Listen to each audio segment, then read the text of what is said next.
दोस्तों, कहानी की शुरुआत होती है और हमें रॉकी माउंटेन्स नाम की जगह को दिखाया जाता है जो कि 7,740 फीट की ऊंचाई पर है। यहीं पर एक बच्चे को दिखाया जाता है जिसका नाम था हंटर। हंटर अकेले ही एक ऊंची पहाड़ी पर चढ़ जाता है और दूर इलाके में कुछ देखने की कोशिश करता है, लेकिन तभी इसे कुछ अजीब सी आवाज सुनाई देती है जिससे हंटर काफी डर जाता है और जल्दी जल्दी अपने घर की तरफ भागने लगता है। लेकिन तभी इसे एहसास होता है कि कोई तेजी से इसकी तरफ भाग रहा है और यहाँ पर हम क्रिएचर्स की हल्की सी झलक देखते हैं। हंटर अपनी जान बचाने के लिए जल्दी से इस व्हाइट लाइन के अंदर आ जाता है। ये व्हाइट लाइन एक लक्ष्मण रेखा की तरह थी जिसके अंदर आते ही क्रिएचर्स हंटर से दूर हो जाता है और इस तरह हंटर बच जाता है। इस लाइन को इसलिए बनाया गया था ताकि पता चल सके कि 8,000 फीट की ऊंचाई लग चुकी है और क्रिएचर्स 8 फीट की ऊंचाई पर आ नहीं पाते हैं। इसके बाद हम 8,460 फीट की ऊंचाई पर बसे लॉस्ट गल्च रिफ्यूज एरिया को देखते हैं, जहाँ महज 193 लोग ही रहते हैं और इनमें एक परिवार हंटर का भी था जिसमें सिर्फ उसके डेड विल थे। विल हंटर को उसकी गलती पर समझाते हुए कहता है कि तुम्हें 8,000 फीट वाली लाइफलाइन क्रॉस नहीं करनी चाहिए थी।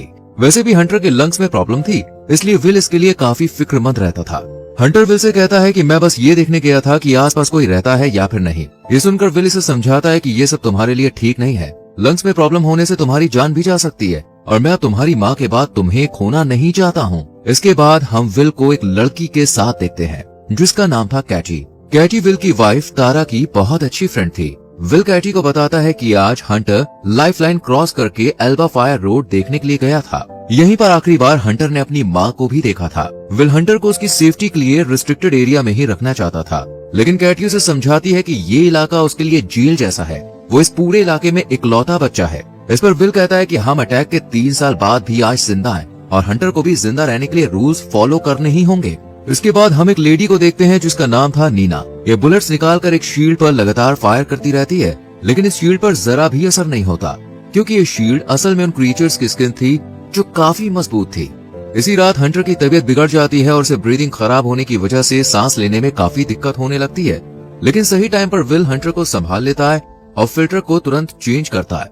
विल इस इंसिडेंट से काफी ज्यादा परेशान हो जाता है और मैप में बोल्डर जगह को देखने लगता है और यहाँ जाने का फैसला करता है क्योंकि हंटर के सभी फिल्टर्स खराब हो चुके थे और सिर्फ आखिरी ही हंटर यूज कर रहा था, इसलिए बोल्डर के हॉस्पिटल से उन फिल्टर्स को लाना बहुत जरूरी था। पर हंटर विल को वहाँ जाने से मना करता है क्योंकि इसी तरह उसकी माँ भी छोड़कर चली गई थी, पर विल इसे वापस आने का प्रॉमिस करता है। इसी सिलसिले में विल नीना से बात करने जाता है, लेकिन नीना कहती है कि मैं सभी रास्ते अच्छी तरह से जानती हूँ। कोई भी ऐसा रूट नहीं है जो तुम्हें 8,000 फीट से हर वक्त ऊंचा रखे, और जैसे ही तुम 8,000 फीट से नीचे गए और तुमने कार्बन डाइऑक्साइड रिलीज की, वो क्रिएचर्स तुम्हें ढूंढ निकालेंगे और तुम्हें मार देंगे क्योंकि तुम्हारा उन्हें मारना नामुमकिन है। इसलिए बोल्डर जाने में काफी खतरा है क्योंकि ये 2 दिन जितना लंबा सफर है। लेकिन विल नीना को राजी करने के लिए इसे समझाता है कि तुम भी उन क्रिएचर से बचकर निकली और काफी समय से तुम उनके बारे में रिसर्च भी कर रही हो। वैसे भी बोल्डर में तुम्हारी एक लैब है, हो सकता है कि तुम्हें वहाँ से क्रिएचर्स को मारने की कोई जानकारी मिल जाए। विल की बात सुनकर नीना भी चलने के लिए राजी हो जाती है। विल की वाइफ जब मरी तो उस समय वो तारा के साथ ही थी। विल नीना को कोलंबिया माइंस के रास्ते चलने के लिए कहता है। ये रास्ता पहाड़ों के बीच से होकर जाता था। नीना विल से कहती है कि वो माइंस की तरह का जाल है, अगर हम वहाँ से बोल्डर गए तो जिंदा बच पाना काफी मुश्किल होगा। इस पर विल कहता है नहीं, मैंने उन माइंस में काम किया, मैं सब जानता हूँ। लेकिन अभी नीना को ये रास्ता सही नहीं लगता है क्योंकि अगर ये किसी तरह बोल्डर हॉस्पिटल तक पहुँच भी गए तो बच पाना नामुमकिन है क्योंकि ये हॉस्पिटल 8,000 फीट से नीचे था। लेकिन अपने बेटे की जान बचाने के लिए विल हर रिस्क को उठाने के लिए रेडी था और बोल्डर जाने की ठान लेता है। जब विल की फ्रेंड कैटी को विल का प्लान मालूम पड़ता है तो वो भी इसके साथ चलने के लिए राजी हो जाती है। हालांकि विल इसे काफी मना करता है, पर ये विल की बात नहीं मानती क्योंकि कैटी जानती थी कि इन्हें एक न एक दिन क्रिएचर्स का सामना करना होगा, तो क्यों ना अभी कर लिया जाए। रास्ते में नीना कैटी से मिलती है और पूछती है कि तुम उन क्रिएचर्स को कैसे हराओगी, उन पर बुलेट्स काम नहीं करती हैं, अब तो हम वहाँ पहुँचकर मरने ही वाले हैं। ये सुनकर कैटी समझ जाती है कि नीना भी हमारे साथ जाने वाली है। इसके बाद विल, नीना और कैटी स्की एरिया की मदद से क्रिएचर के सबसे खतरनाक इलाकों को पार करने का फैसला करते हैं। अब ये तीनों अपने सफर पर आगे बढ़ते हैं और नीना अपने ट्रैकर के बारे में बताती हुई कहती है कि ये इनकी इलेक्ट्रोमैग्नेटिक फील्ड को कैच करता है क्योंकि जो क्रिएचर्स हैं जिनका नाम रिपर्स है, ये बहुत हाई इलेक्ट्रोमैग्नेटिक फील्ड बनाते हैं जो कि बाकी जानवरों के मुकाबले कई गुना ज्यादा है। इसके बाद ये लोग एल्बा फायर रोड पर पहुंच जाते हैं जहाँ से 8,000 फीट के नीचे का रास्ता शुरू होने वाला था। नीचे बढ़ते ही इन्हें घोड़ों का झुंड दिखाई देता है। ये देखकर तीनों समझ जाते हैं कि इन क्रिएचर से सिर्फ इंसानों को ही खतरा है। इसके बाद ये तीनों स्की एरिया जाते हैं जिसकी ऊंचाई थी 7620 फीट। यहाँ विल कहता है कि जो ऊंची वाली चोटी है वो 8000 फीट की ऊंचाई पर है और हम ये रास्ता स्की के जरिए जल्दी पूरा कर सकते हैं। लेकिन तभी नीना को ट्रैकर की मदद से पता चलता है कि एक रीपर इनकी तरफ आ रहा है और जंगल में इन्हें रीपर दिखाई भी देता है, इसलिए ये लोग लाइफलाइन की तरफ जाने लगते हैं। कैटी रीपर पर कई अटैक करती है पर कोई फायदा नहीं होता।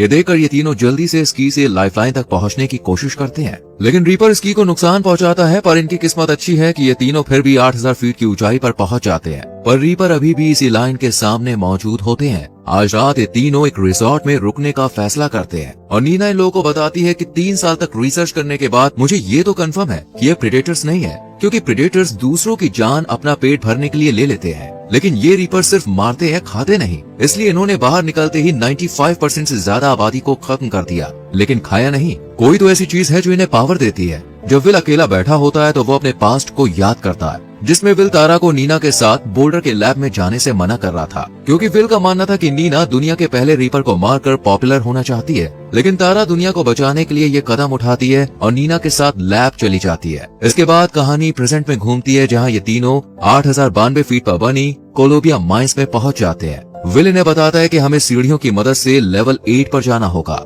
वहीं से हम 8023 फीट की दूसरी साइड पर पहुंच पाएंगे और फिर वहां से 19 किलोमीटर दूर बोल्डर आ जाएगा। ये सब सुनने के बाद नीना विल से पूछती है कि क्या तुम्हें पक्का पता है कि लाइंस 8000 फीट से कम नहीं है, क्योंकि माइंस की टनल सीधी नहीं होती है, ना ही एक हाइट पर बनी होती है, इसलिए कह पाना मुश्किल है कि हम सेफ लाइन से नीचे नहीं जाएंगे। विल अपना फॉर्मूला बताता है, लेकिन नीना की बात सही होती है। नीना कहती है कि वो जमीन के नीचे से आए हैं, इसलिए वो किसी भी अंडरलाइन एरिया में हो सकते हैं जहां रीपर इन्हें आसानी से पकड़ सकते हैं। रीपर इंसानों को अंधेरे में देख भी सकते हैं और इनके द्वारा छोड़ी गई कार्बन डाइऑक्साइड को स्मेल कर इन्हें ढूंढ भी सकते हैं, इसलिए इनका फंसना तय था। लेकिन इस टनल के अलावा कोई दूसरा रास्ता भी नहीं था, इसलिए ये लोग हिम्मत करके आगे बढ़ते हैं। जब ये लोग टनल में अंदर जाते हैं तो इन्हें टनल कुछ दूरी पर बंद मिलती है। ये देखकर विल लेवल 7 से जाने का फैसला करता है, लेकिन ये करीब 914 मीटर नीचे थी। नीना कहती है कि हमारी इस रास्ते में जान जा सकती है, लेकिन विल इन लोगों को वापस भेजकर खुद अकेले इस मिशन को पूरा करने का फैसला करता है। पर फिर नीना और कैटी भी इसके साथ शामिल हो जाती है और अब तीनों लेवल 7 माइंस के लिए निकल जाते हैं और सीढ़ियों की मदद से नीचे आते हैं।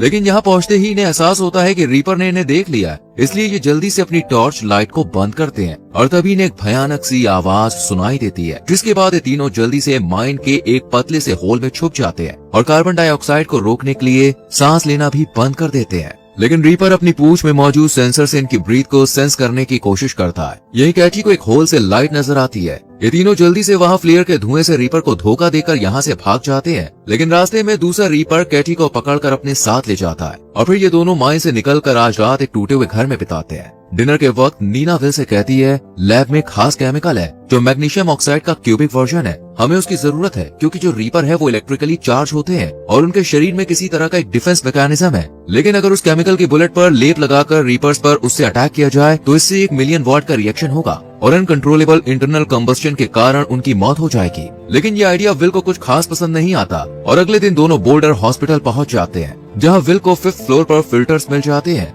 लेकिन तभी रीपर इन पर हमला कर देते हैं और ये दोनों ऑक्सीजन सिलेंडर में ब्लास्ट कर उसे दूर भगा देते हैं और जल्दी से नीना की लैब में पहुंचकर नीना मैग्नीशियम ऑक्साइड के लेप को बनाना शुरू करती है। यहाँ विल को नीना की फैमिली फोटो मिलती है, जिसके बारे में नीना बताती है कि मेरी फैमिली एक खास चीज पर रिसर्च कर रही थी, लेकिन रीपर ने उन्हें मार दिया और तारा भी मेरे साथ अपनी मर्जी से आई थी, मैंने उसे फोर्स नहीं किया। अपने एक्सपेरिमेंट्स में जब नीना रीपर की शील्ड पर हमला करती है तो कोई फायदा नहीं होता, इसलिए नीना विल को हंटर के लिए यहाँ से जाने को कहती है और खुद रिसर्च में लग जाती है। इधर विल की रास्ते में कार पंक्चर हो जाती है, वहीं दूसरी तरफ एक रीपर नीना के पास आ जाता है और नीना कोबाल्ट का लेप बुलेट पर लगाकर उसे शूट कर देती है और ये मारा जाता है। इधर विल को रीपर्स घेर लेते हैं और बस मारने ही वाले होते हैं कि तभी एक रीपर को गोली लगती है और वो ब्लास्ट हो जाता है। ये कारनामा नीना ने कोबाल्ट की मदद से किया था। इस तरह सभी रीपर्स को मार देती है और इन्हें पता चलता है कि ये एक मशीन की तरह थे जिन्हें इंसानों को मारने के लिए भेजा गया था, लेकिन किसने, इसका जवाब नहीं मिल पाता है। और फिर सभी लोग रीपर्स को खत्म करने के लिए निकल जाते हैं और मूवी यहीं पर खत्म हो जाती है।